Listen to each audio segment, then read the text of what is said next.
Honor and respect, honor and respect, honor and respect. Greetings and salutations. It is another edition of Revolutionary Hoodoo, New Orleans Voodoo Secrets and Recipes. You are now listening live and always in archive at your leisure and convenience to the Divine Prince, Pan African spiritualist, practitioner, author, and advisor, Elagun Oloye Hoodoo Obeya Bokur, sharing with you now live from this beautiful, historic, legendary, most enchanted city in America, New Orleans, Louisiana, the land of my ancestors and those who came before me along this Hoodoo Obeya life path and journey. We are sponsored by, powered by, brought to you by NONVD, New Orleans National Voodoo Day. And I am certainly grateful and humbled and honored to be a part of such a powerful and historic mission and event. We have released our most recent press release for immediate share, if you will, inviting you all to participate in our press conference with local and international leaders on voodoo, ancestral heritage, and cultural preservation here in New Orleans, April 4th, 2025. A press conference will be held at 10:30 a.m. at Cafe Istanbul, 2372 St. Claude Avenue, room 252, New Orleans, Louisiana, 70117. Speakers will discuss the spiritual and cultural importance of voodoo, New Orleans National Voodoo Day events, and the role of voodoo global healing and heritage preservation. Our featured speakers will be Rosine Pima Sanga, Director of International Relations with the Mayor's Office of New Orleans, Mr. Kakpo, President of Benin's Voodoo Committee, Christian Hoshino, Mayor of Ouida, Benin, Nate Dubois, the President of our NONVD organization, beloved Denise Augustine, Sister Storyteller, NONVD Culture Bearer and Sacred Storyteller, Lilith Dorsey, NONVD Creative Director and Author, and of course myself, Divine Prince Ty Mecca, NONVD Secretary and Culture Bearer. New Orleans National Voodoo Day begins on April 4th with a press conference at Cafe Istanbul, setting the stage for a transformative gathering. April 5th, Xavier University hosts a dynamic symposium on African traditional religions and global healing, alongside an art show, an Afro ecology exhibit, and a children's program introducing young minds to voodoo's cultural richness. The weekend culminates on April 6th with a sacred processional paying homage to the ancestors of the transatlantic slave trade, followed by a powerful voodoo ceremony in Congo Square, bringing together esteemed voodoo practitioners from Benin, Haiti, and New Orleans.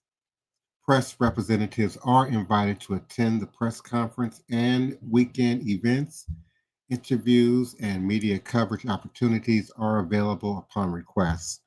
For press inquiries and interview requests, please do contact myself, Voodoo Chief, the Divine Prince, Tyameka, at 504-210-7075, or by way of our website email, New Orleans NVD, New Orleans National Voodoo Day. So that's New Orleans NVD at gmail.com.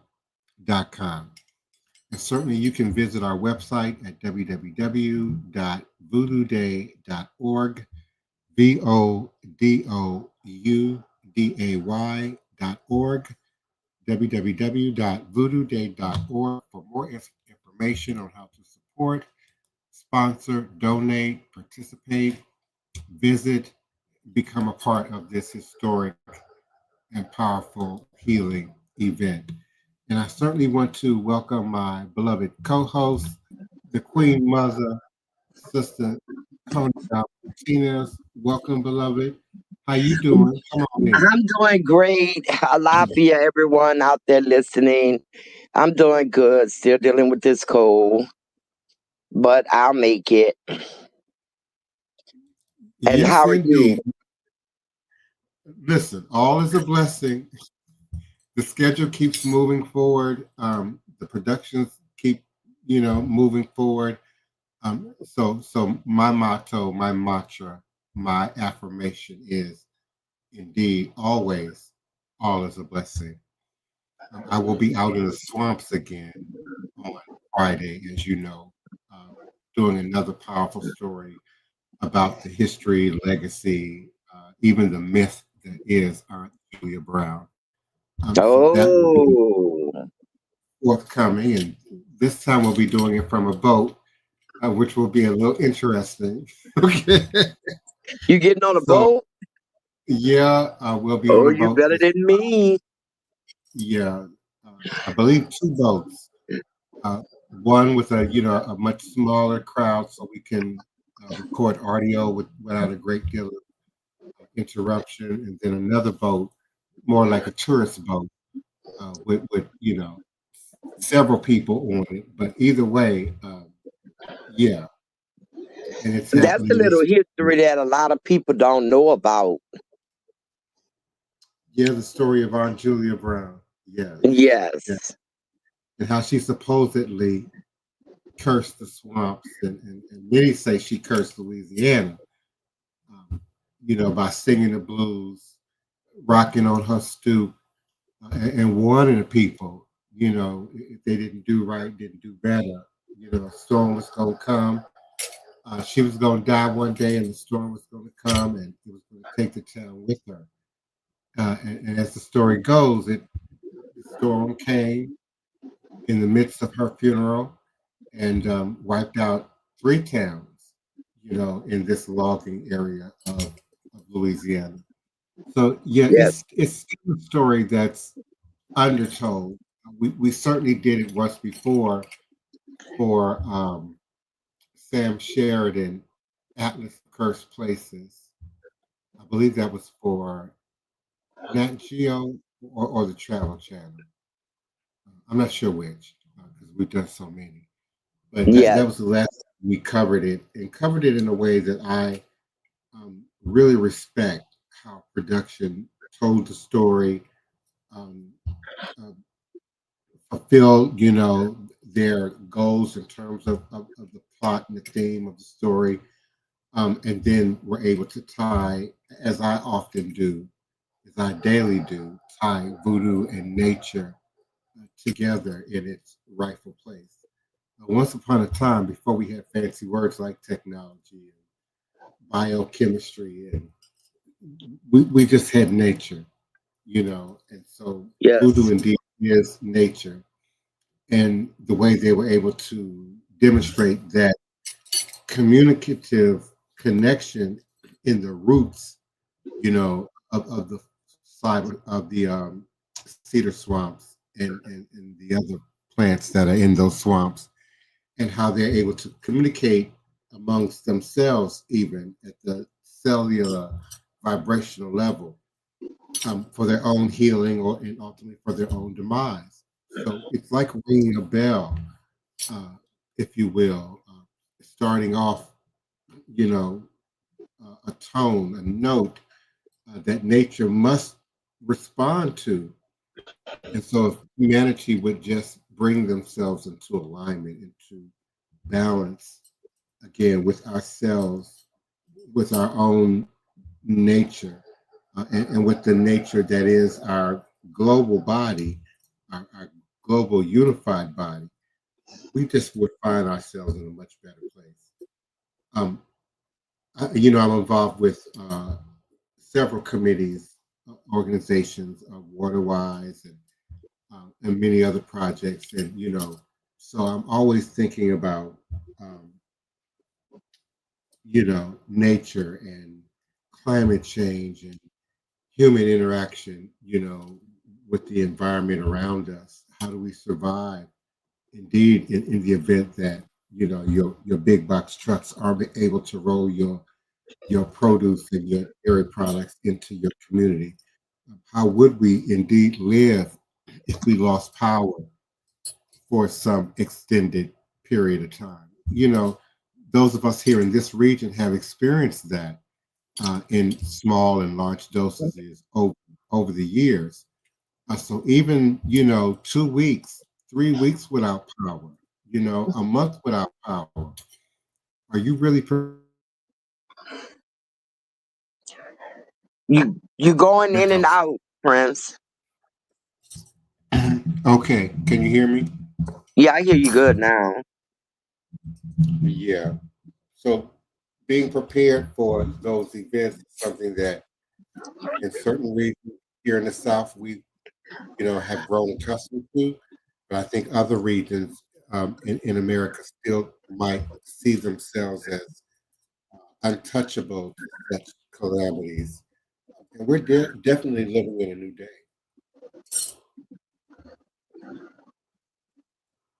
Well, yes, we coming up on hurricane season fast down here in the South, especially in Louisiana, and you know, down here in the aftermath, we usually, for the most part, the people depend on FEMA, but everyone's concerned that there won't be any FEMA this year, the way the current government is cutting out everything. So a lot of people, and by that time, if that department is cut out or cut down so low it can't service people like it did in the past, what will the people do? I mean, normally they roll in with the military to give out water, ice, um, charging stations, and other things that we need on a daily basis. But if that is cut or the services are diminished, how the people gonna make it? It's gonna be mass chaos. For many, indeed. For those who are not preparing, absolutely.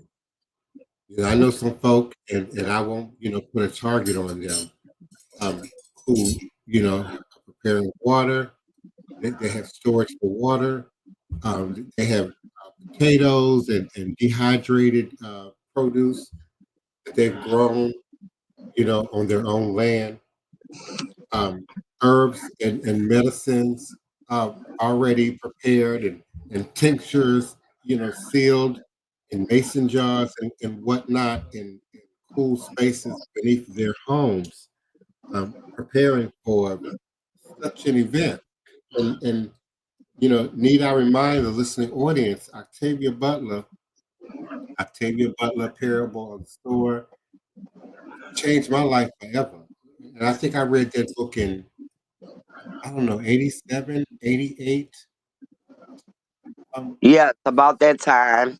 And I read the but, book about 2 or 3 times.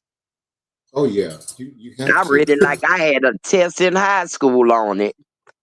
You had to. When I first opened that book, I was upset. I'm like, what is this? What is this woman talking about? I ain't got time for this right now. And I might have put that book down and set it aside for a few weeks or so before I came at it again, and I was really ready to wrap my mind around what was happening. And I still had to go back and read that book twice. After I read it and really figured out what was happening, I then had to go back and read it with a little more leisure. Now that I understood what was going on, I could really zero in on some of the details of what was taking place in that book. So many of my hoodoo practices and my green thumb have a deal to do with not just my grandmamas on both sides of my family, and the many other women and matriarchs that I grew up with, and patriarchs that I grew up with that had a green thumb, that kept a garden, or had a farm, or kept goat or chickens or pigs or hogs or whatever that might have been. but also those who understood our connection to nature and the medicine, nature and the healing, nature and its nutritional value, which is often leached from our commercially produced foods and certainly our bioengineered foods, have been tinkered with. And so there are certain things that you still must get from the ground. And without telling too much of that book, for those of you who still intend to read, Octavia's Parable of the Sower. It's not a Yes, far read.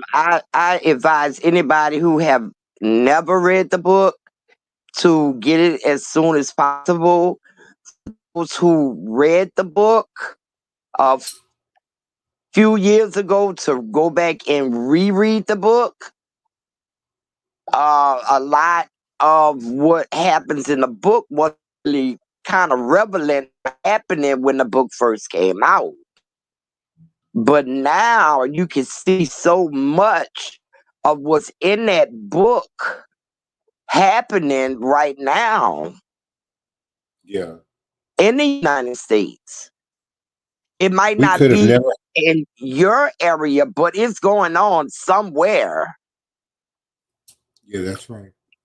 We couldn't have predicted the COVID thing when I first read that book. No,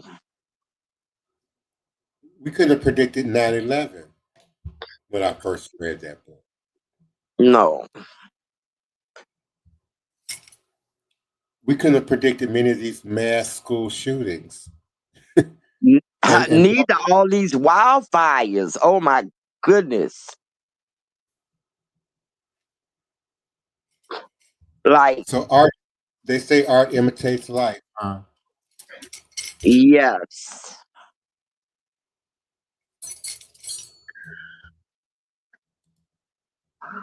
And the book also lets you know the challenges they ran up against and how to fix a lot of the challenges you may um run up against. I remember when The Walking Dead first came out and people say, "You love that show, you love that show." I say, I'm not looking at it actually thinking that zombies, dead people coming back. The zombies are representatives of anything that will come in and disrupt our daily way of living for a long period of time. I want to see how they combating this. What are they doing? You know, that's why I'm watching it. You have to watch everything they putting out now with your third eye. It's not for entertainment purposes. It's for learning purposes. No matter how silly the show may be, you can still learn from it that you're going to need. Oh yeah, and who would have predicted the meth epidemic? Who would have predicted the propofol epidemic? Um, yeah, when these books and artists were doing their best masterpiece works, and they show up in our horror movies, they show up in our you know mystery and thriller novels. Uh, they've shown up in our music over the decades. Despite Yes. the distractions, in spite of the distractions, Michael Jackson was a great storyteller and futuristic. Some would even say Afro futuristic in his perspective. And I'm not usually the reader of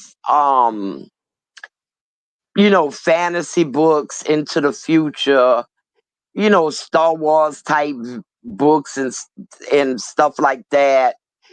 But my spirit led me to Parable of the Sower. And Mm. that was like, okay, I'm gonna read this book.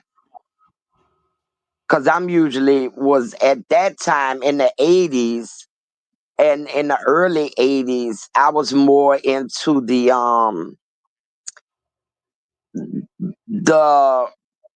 books by Sister Soldier and, just the black authors, female author type books, the Upper Room. The author's name skipped me, but it usually had to do with girlfriends, love, failed marriage, stuff like that. But my spirit, when I saw that book, my spirit just said, get it, get it. You need to change your reading style. I'm gonna have to do another podcast on the other side of the house in my library one night. Remember those really colorful Rastafari books that came out in the late 80s? They were all pictures, and then the type, the words, the text was written on top of the pictures. And it Yes. demonstrated dreads and dread culture really all over the world.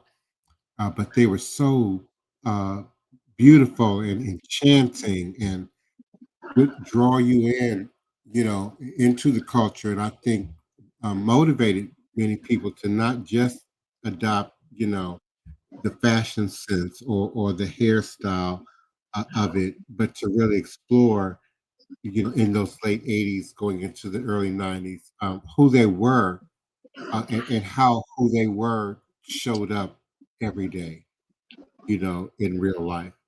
And we've gotten away from that a little bit in more recent Yeah. years. Yes, we have.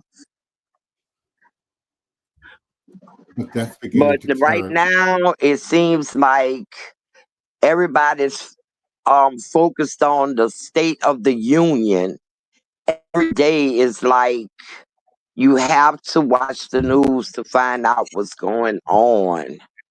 And it's so consuming because it's so much going on. I mean, I've never seen the people across the country this restless. I mean, the mainstream media is not reporting on everything that's going on. And they got some protests going on out there. They got multiple. And then the big one on April the 5th. Oh yeah, it's being talked about in TikTok and in Instagram, but I'm primarily seeing a directive for uh, our people to stay out of it. Um, Yes, yes. it's I put a like, post on my Facebook page about that. I was like, skin folks, I say we just sit back and watch this play out. You gotta know when to hold them. And this is not our fight. It's they mess. Let them clean it up. Let them put in the footwork for it. But do be prepared for the aftermath. All those protests at different venues, some at Tesla, some at news stations, some at government buildings. When I scan the crowds in those videos, I see no police, no National Guards. It's thousands of people in these protests, hundreds of people. But you know who they are? And no police presence or anything.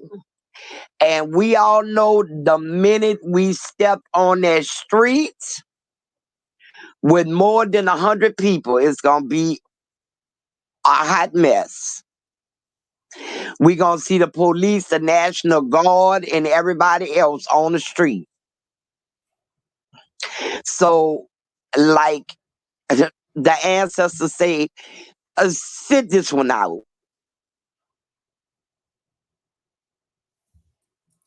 yeah, that's the overall overwhelming message that I've been seeing and hearing. I've not been hearing any. Now, listen, that's not to say I'm not hearing organizing within the community, just not in relationship to these protests in any way. I'm definitely hearing and seeing and witnessing organizing at every level, um, from climate change to business, to childcare. People are really beginning to pick up those again those skills we learned in the 50s, the 60s, and the 70s, and bring them into a modern day context and utilize the technology that's available to us to reach a larger and sometimes more committed audience to a particular cause, and or event. Um, and again, it's a reason why we want to continue to promote National New Orleans Voodoo Day for its implications on our community here in North America, but also to further that relationship with our siblings and our relatives in West Africa and in the Caribbean, Central and South America, and Haiti. And so we invite everyone to come out and participate and find your place in this story, in this event, in this history, and preparing for life, preparing for survival, is something that unifies us all, uh, but also can be linked to everything that we do and that we say that we are. To provide when times are going well, and there's no shortage per se, very different than to survive when we are under some sort of duress, and possibly some sort of duress from a once friendly neighbor like Canada or Mexico. Um, they're blocking Americans from coming into Mexico. I Yes. don't, I don't know yet to what degree that applies to of Americans of a particular shade, tint, color, but I've certainly heard it for tourists visiting Mexico being expelled and harassed for being there, counterattacking your orange president's actions in terms of um, immigration and expelling people from the country. Yes, this world we living in right now, we got to stay on our P's and Q's and listen to the ancestors. History to me seems to be repeating itself.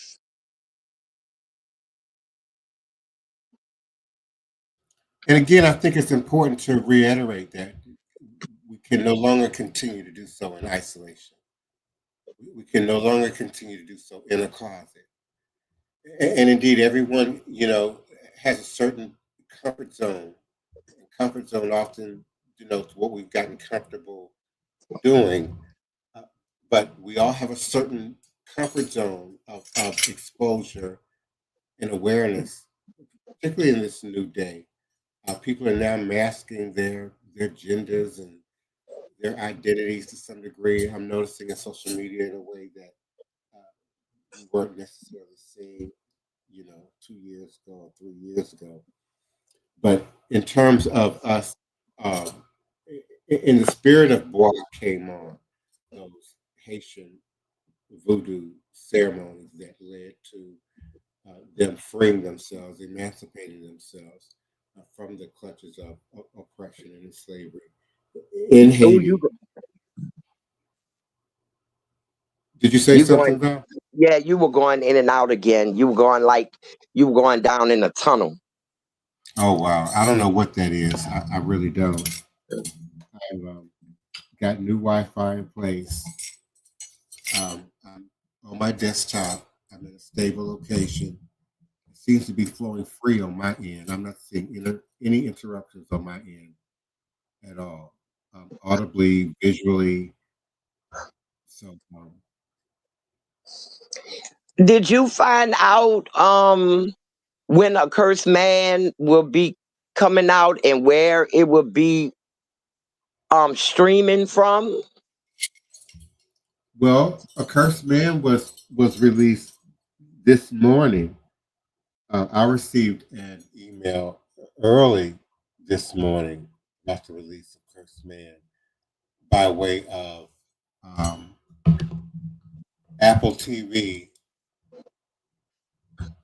Um, I don't have the email in front of me, so right now I'm trying to search for it I and saw pull I from. saw you had posted it, and I saw Apple TV.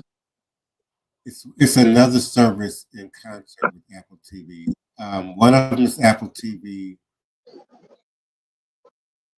Well, I know what it is. Amazon. Yeah. So Amazon Prime Oh and no, I Apple got TV, that. and you have the opportunity to either purchase or rent,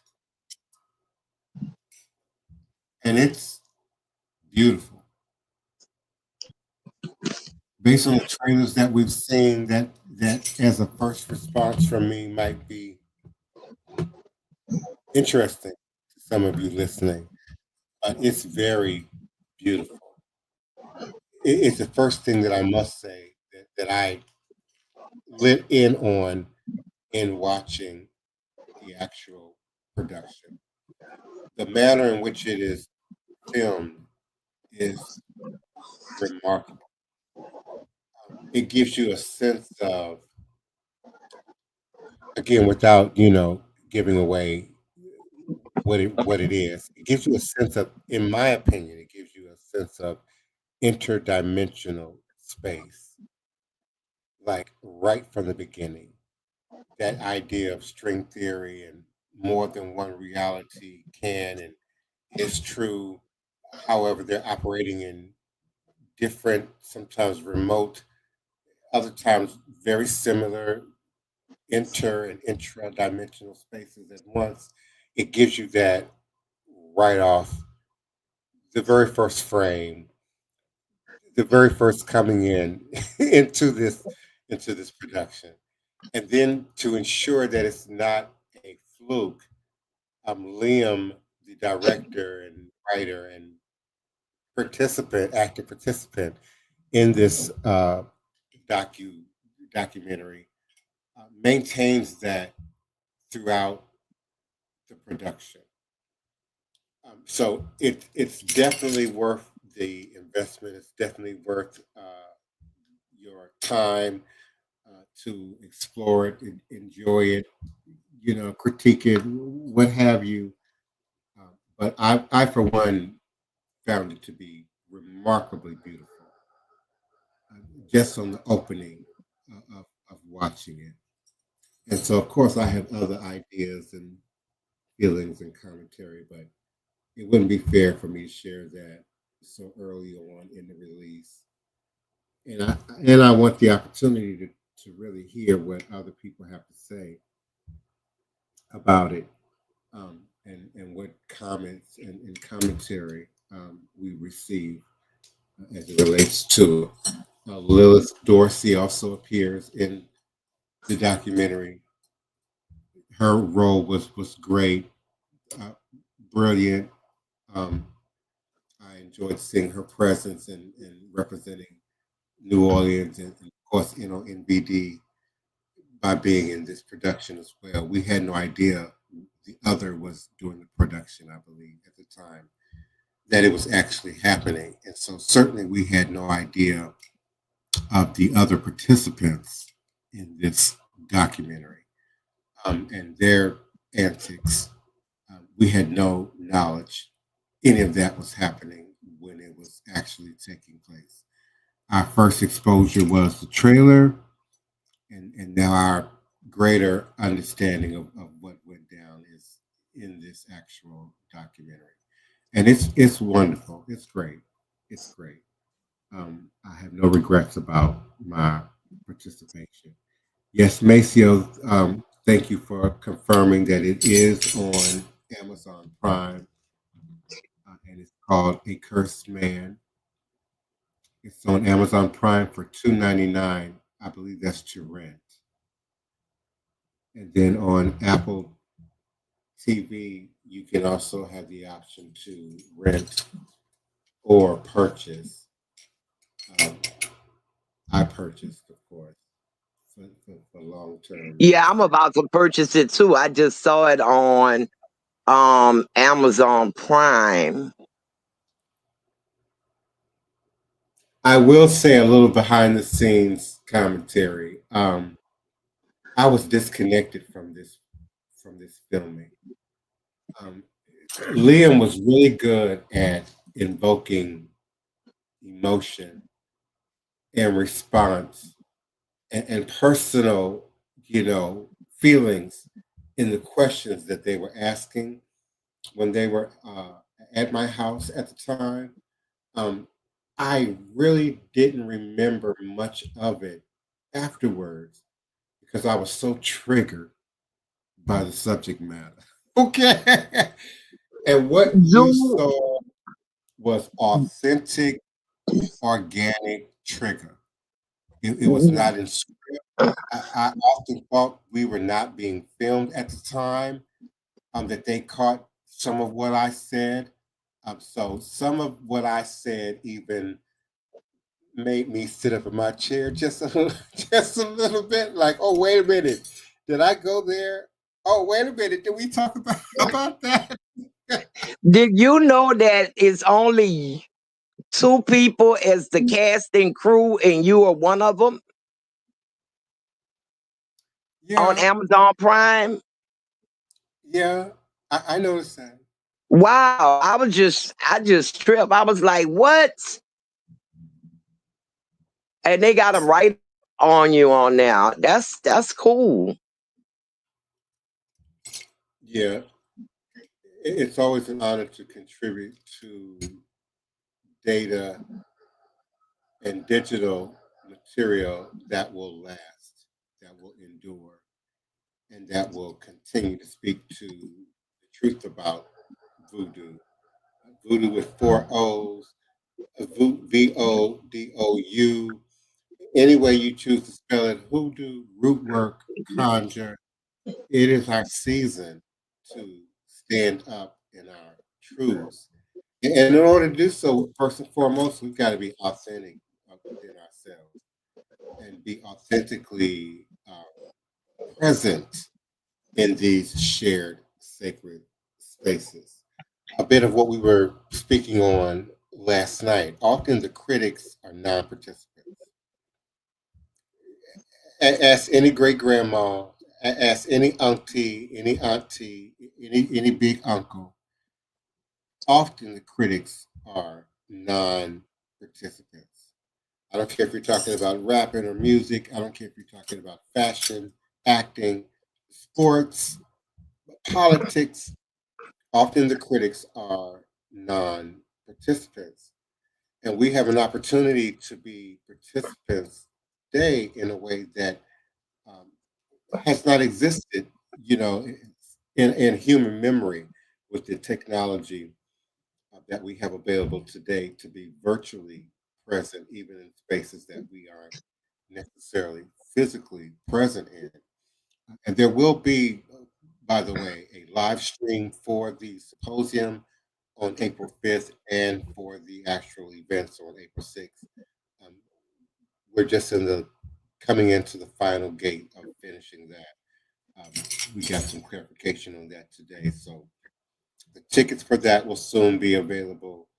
We're going to make it very easy to click a link and donate and be able to have live streaming access to the events as they're happening April 5th and April 6th. But back on point, there's really no excuse today to claim spirituality, to claim traditions, to claim lineages and practices and cultures without giving them their due respect, their due honor. And in the case that you don't have passport, can't access visa, don't have a whole lot of money to travel and acquire accommodations, there are many outlets, authentic outlets that are available to us now by way of the internet where authentic demonstration is being done. practitioners who are teaching the language. A beloved sister who's on TikTok, teaching Haitian Creole proverbs uh, every week. Beloved brother from Nigeria who's teaching Yoruba language daily, both way of live as well as multiple uh, Yoruba posts every day in TikTok. Uh, we see it happening in Creole. We see it happening in French. We see it happening in some of these South African languages and podcasters and commentators and um, um, social media presence where they're sharing the language and mixing it with some humor, mixing it with music, maybe mixing it with culinary arts and herbs and food and cooking, but bringing it in a way that makes it both fun, entertaining. Indeed, they want you to watch, to hear, to repeat, so that you then can begin to, uh, uh, you know, learn these cultural nuances, and we can make a already uh, large world smaller by way of technology. So there's really few excuses now for much of the nonsense that we are seeing in social media when it comes to perpetrators, bastardizers, um, offenders, of various Aboriginal and indigenous traditional practices and systems. When the truth is out there and it's easy to access, the truth is out there and it's easy to, um, you know, capture receipts of how things are and how things continue to evolve and grow. Thank you, D Goddess. She said, I wish you and Miss Liz had more time to explain your culture and how you both got into hoodoo. I certainly do, and I'm sure Lilith, um, when she has the time and availability, will be present. She's carrying the symposium organization and administrative aspects, which is a lot of work to get done by April 5th. So I'm sure she'll be here more in coming days or maybe even more so after we've made that event. But for me, like many, it starts first in the home and it starts first in childhood. So, and I believe Sister Tony has spoke to this in her own way as well. You're first exposed to it, and it's not called hoodoo. You're first exposed to it, and it's not called voodoo, obia. Um, it might be hummed, it might be sung, it might be whispered, uh, but it's not called hoodoo, voodoo, obia, or any of those things. And you're a child who's learning through experience, touch, smell, rhythm, sound, vibration, etc. So it can start as early as that uh, potion, that brew that mama, grandmama, papa might make on the stove, with that garlic and those onions, and that black tea, and a little bit of brandy or strong liquor. Um, what am I missing, Val, in that brew? In some cases, pine cone, dried dry pine cone, not the green pine cone, the hard woody dry pine cone, and you put that in that brew, and it will cause you to sweat, and your pores will open up, and that pine cone and that menthol uh, similar chemical in that pine cone will make your bronchial passages open up, and by the next day, you're well enough to get up out of that bed and make it to school or make it to work or make it to wherever. And so that's how I first, um, and I think in many ways, Sister Tony shared a similar scenario, was exposed to hoodoo root work voodoo, but nobody was calling it that at the time. You Yeah, start no, learning my the mom never mentioned those words. Those words I never heard. I just thought it was the way you clean. I thought everybody did it. I thought it was the way everybody cleaned their house, um, cleaned their front porch. I thought everybody did it. It wasn't until I was in my 20s and read books on voodoo and hoodoo that I realized what my mama was actually doing, because I was reading stuff and I was like, well, I do that. My mama did that. And I put two and two together and was like, oh snap. All this time, and I never had an idea because it's never mentioned. It's just what you grow up seeing your ancestors, your grandmother, your mother doing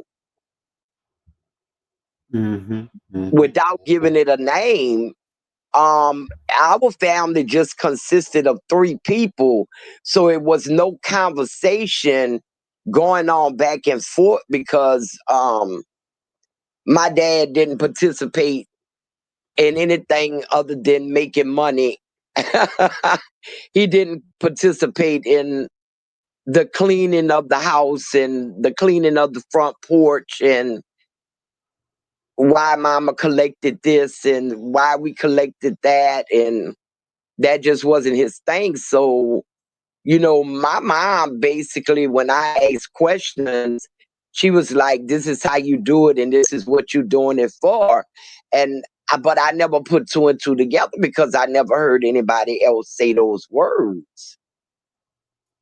Now I grew up hearing it whispered about, rumored about, and particularly on my father's side of the family, and a particular Uncle Nephus in particular, who they claim went blind at a very young age due to hoodoo root work, so some form of conjure that a woman produced and put it in a hat, probably out of jealousy or something, and he sweat, and that sweat went in his eyes, and he went blind, and he was never able to see again. So I started hearing that story when I was old enough to hear and understand what was being said.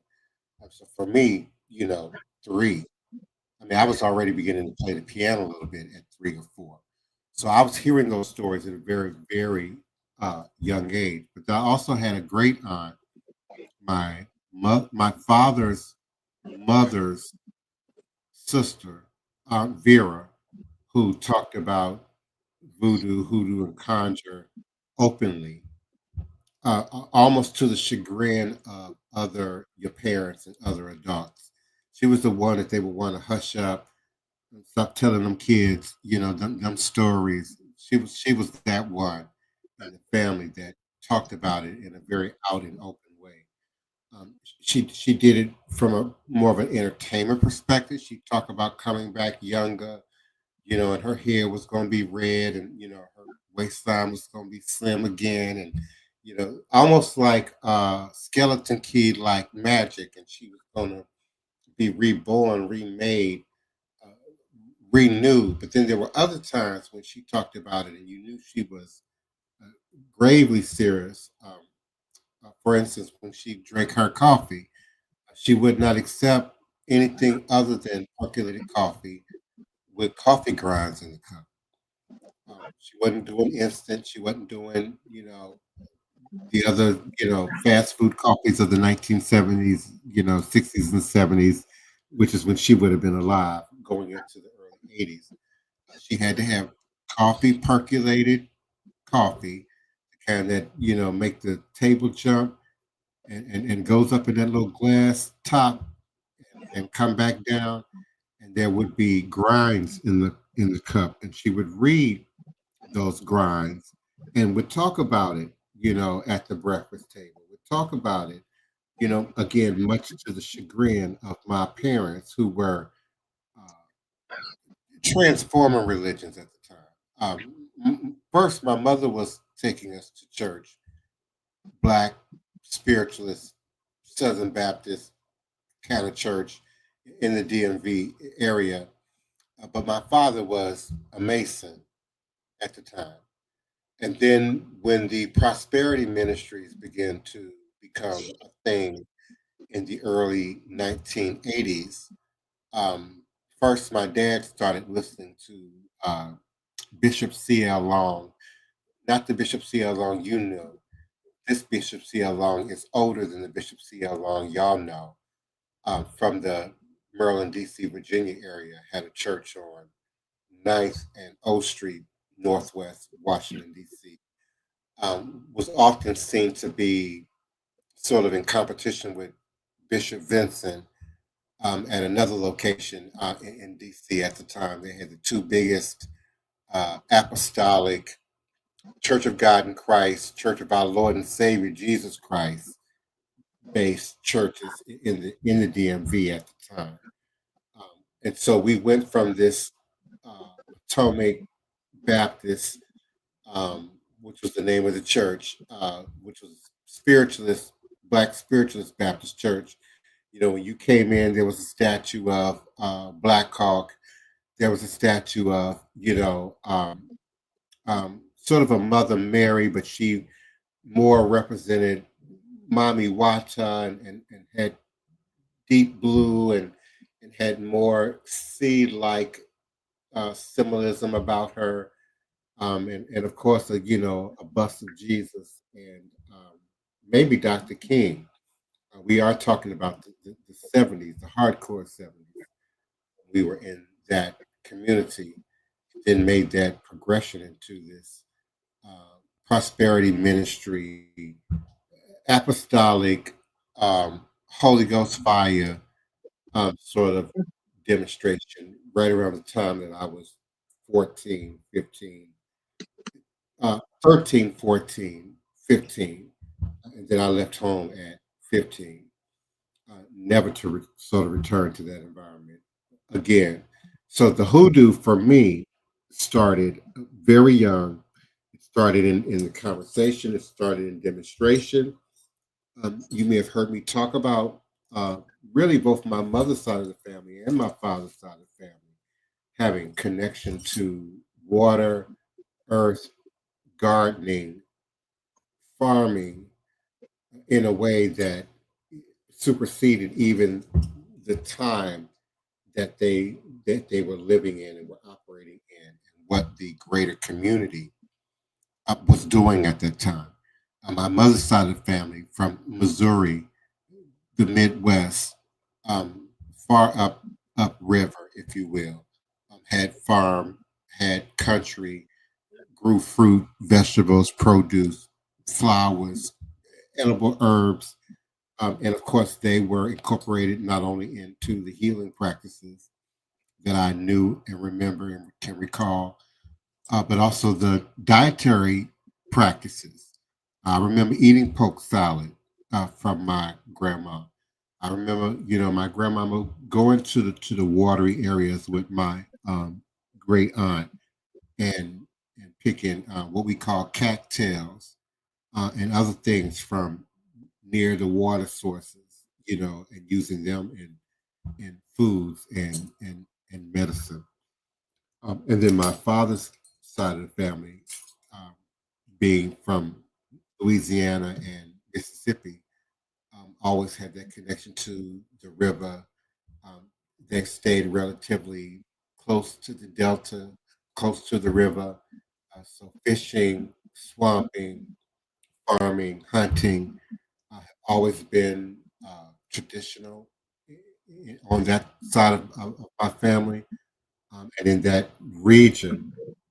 And along with that comes, the ghost, the ghost tales and the spooky nights when you're, up early or up late at night and out in the middle of the wilderness, and they begin to tell some of these tales of things that have happened, but won't necessarily go into how they happened or, who created what to make them sort of happen. So it's a bit of a testing of trust, I think, even within the dynamics of our own families, in terms of what they are willing to share and what they are willing to talk about, even when there isn't some trauma or religion-based, trigger associated in why they've gone silent, gone dormant about any of these practices. Some of the more modern stuff, like floor washes, candles, and things you would get at the botanicas, we found in my mother's possessions only after she passed away. I have one of her jewelry boxes with little bundles of hair wrapped around those black bobby pins. The black bobby pins sort of positioned like little X's, little crosses, Like much like dream these. catchers. Yeah, yeah, And I asked my mother, who would have been the closest source, and she didn't know whose hair they belonged to, or even why. But I still have it. I still possess it, and I still work with it. The pins are still in it. Some of her costume jewelry and some of her good jewelry was still in it. And she had three sisters. One passed away young of diabetes, uh, Bessie, and then the other two, Christine and Alberta, went on to live into their 70s. And they all developed diabetes, but they all had very hoodoo like accoutrement among their possessions. I'll say it in that way. And one seemed to be more focused on silver implements, another was more focused on gold, another had more copper and rose gold like implements. And it was very interesting how they all lived and kept white carpets and white furniture and had fine china and silver. Sometimes when others in the community may not necessarily have had access to those things. And they were all dark, pretty chocolate women, just like my mama. Um, they worked as maids. They cleaned houses. They cleaned offices. They cleaned up behind the priests and the nuns. In some of these Catholic housing areas, even though they were not Catholic. So there was a great deal of trust, even I think, with the Harris sisters that allowed them into spaces, much akin to like a Marie Laveau, who is said to have been, a hairdresser, which allowed her into, close, intimate quarters, with well-to-do people. My grandmother too was a hairdresser, had her own salon on her own property.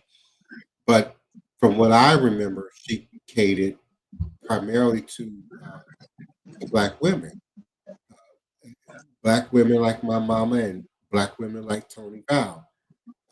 Some of our closest neighbors could pass blanc. And I said could pass blanc, not that they did or they were, but they could. And they may have had a husband that was chocolate. So they weren't in hiding, but they lived in an enclave outside of St. Louis, very similar to um, Tulsa, Oklahoma. We often, talk about Tulsa, and certainly we want to commemorate Tulsa and the great tragedies that took place there. But that was not unique in that it happened in many Tulsa-like towns and enclaves across America. So this Yeah, particular, outside of St. Louis, didn't get burned to the ground. Eventually got bought out and gentrified and taken over by a movie studio and by a shopping mall and a what do you call it, an industrial complex. But it once housed, the black part of Kirkwood, Missouri. It once housed Meacham Park, Missouri. Some of y'all know those names, know those areas. Um, and so none of that exists anymore now. It can only be found in books and in archives. and in pictures and in many of our dreams and our memories of when those black barbershops, black salons, black auto mechanics, black stores, black churches, black realtors, law offices existed in those communities, and they no longer exist. And so too, that happens with the hoodoo. We often hear in my business, it was in my family, but nobody talked about it. And it didn't get passed down, and yada yada yada. And I always take it with a grain of salt because um, there's those that tell that story in place of a real story, and then there are others that tell their story, uh, but have those receipts, have those footprints, those trails that they can sort of go back to and pinpoint that really speak to the presence of these practices surviving not just New Orleans and Louisiana antebellum South, but Mississippi and up the Delta into Memphis, Missouri, eventually making its way into Chicago and Wisconsin and points beyond. And certainly we often don't talk enough about the footprint of Gullah Geechee in the Carolinas, uh, Georgia, northern Florida, and the effects that those lineages and families also have on the preservation of these practices, often referred to as Low Country practice. We don't speak and hear enough about that part of our legacy as well. Well, I taught my children as I was taught and as I learned more stuff, and I definitely let them know exactly what it was and exactly what to do for it and why we was doing it. And I know for a fact, well, all of them practice to a certain extent just for themselves, not as practitioners. But my oldest daughter makes use of voodoo more than any of my kids. Um, I don't know if it's because she was the oldest and saw more, or her spirit just calls it to her more than the rest of them. But all of them practice to some degree. I was having a conversation with my middle daughter, and she was having some problem. I said, "Girl, you got to clean." And I was like, "You got your stuff?" And she was like, "Yeah, I got it." I said, "Tell me what it is." And she went to explaining the recipe. I said, "Yeah, you got it. Now get to cleaning." So we got to pass it on. We got to pass it on, most definitely. And we have to continue to take it out of the fear, the closets, allow it to have its creative space, and certainly in entertainment and Halloween. Uh, we don't have to fight that, but we need to build more authentic demonstration and space for authentic demonstration and to support that when it's happening. So again, we invite you to be a part of, participate, support, donate, contribute to, send positive energy for, share and reshare, like and subscribe the link for www.vodouday.org. Again, that's www.vodouday.org for our New Orleans National Voodoo Day. Our press conference will be on April 4th.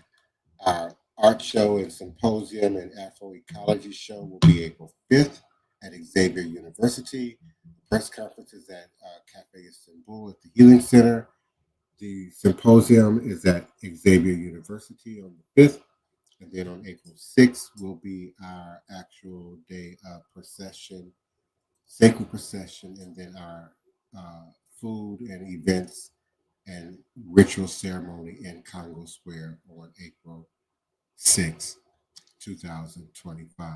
And we certainly look forward to seeing and being there with you on that day. I look forward to joining you here again on tomorrow night. Prayerfully, we will have Mother Camille Nalata will be with us tomorrow night, either by way of on screen or at least audibly, so she can talk more about her dance workshop that will be included in the youth and children's portion of the symposium on Saturday, April 5th at Xavier University. So I'll get with Camille Nalata on tomorrow and see if we can't bring her up on screen on tomorrow night. And thank you so much, Maceo D. Goddess, Sister Tony Bell Martinez, Imani Sankofa, Daniel Neal the Beloved. We certainly thank each and every one of you for your continued support and participation. And please, please share, like, subscribe, repost. Please, it doesn't cost a thing. Just a smile and a couple of seconds, a few seconds of your time. I'll see you again tomorrow night. Odabo. Tony Val. Oh, you're muted, Over beloved. to you being here tomorrow. You were muted. Say that again. I say good night to everyone. I hope they have a nice night, and I look forward to being here with them tomorrow. All is a blessing. Odabo. Odabo. Audio Jungle.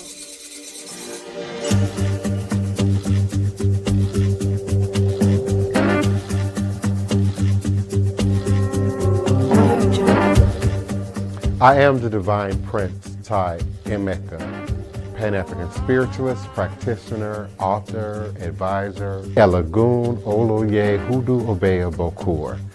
I reside in this beautiful and legendary historic Treme, New Orleans, Louisiana.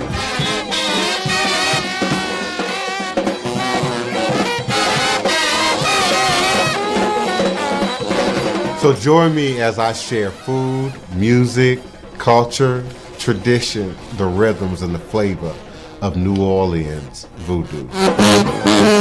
Respect the voodoo. At the beginning of this, maybe I was more skeptical.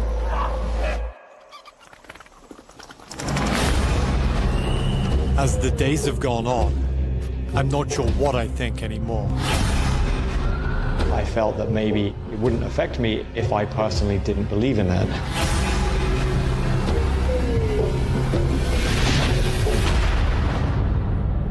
So, knowing what you know now, would you still get cursed?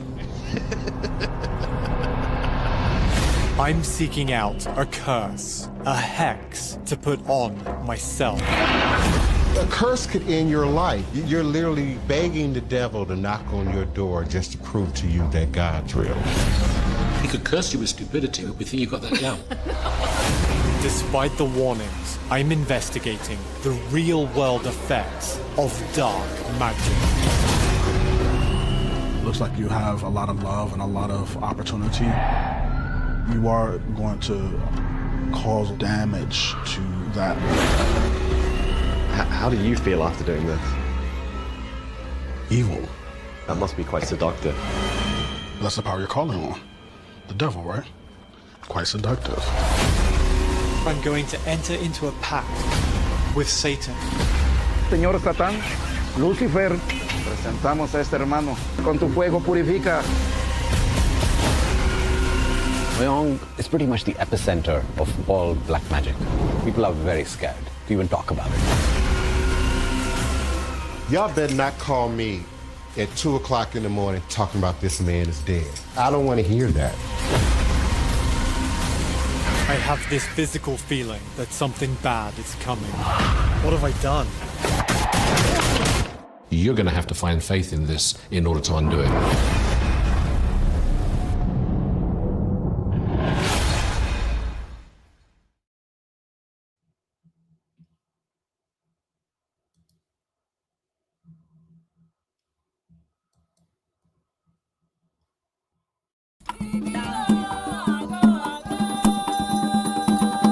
Everyone is certainly invited to National New Orleans Voodoo Day, April 4th, 5th, and 6th. April 4th is our press conference. April 5th is our art show and symposium at Xavier University. And then our actual procession from the river through the community to Congo Square happens on April 6th. National Vodou Day is for practitioners around the country and around the world. There will be other Haitian Ungans and Mambos participating. We will end up at Congo Square, where we will do a full-on Vodou ceremony that's led by Mami Moon, a very senior Haitian Mambo Asagwe. We have a delegation coming from Benin that will also be participating, including their head Babalao of Benin, who is the president of their national Vodun Days, and he will be doing the final blessing. And we certainly invite all to come join us, witness, participate, certainly sponsor and donate as you will to support this powerful and historic event.